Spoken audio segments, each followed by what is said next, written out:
Kindness. Sa lang gid ka word pero may dako nga meaning. Most of the time makita nyo man mga videos, you only see the finished story. The smiles, the laughter, the beautiful places, and the moments nga gina-share namon sa inyo. But today I want to share something behind one of those videos. Last Wednesday, August 5. While nag-vlog kami ni Jen. May nag-agi nga nakamotor o pod ang iya nga partner kag duha ka bata. Tapos gilpiada na sa nagsyagit sa amon. Kag ginkuha ang amon nga atensyon. Haring video lang tawan nyo.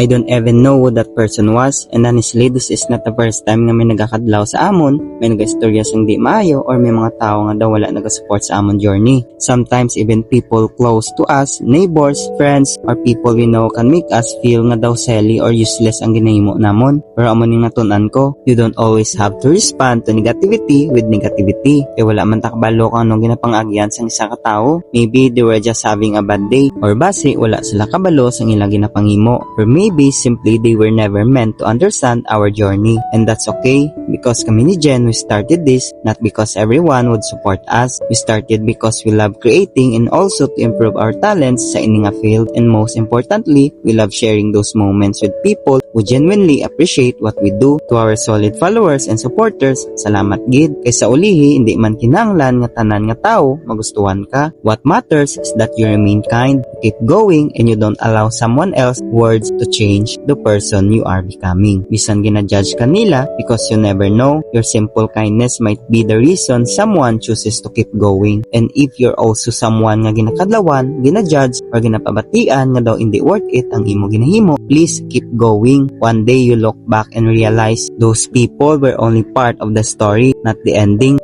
So, be kind, keep creating, and keep going. Adios, la Carloteño!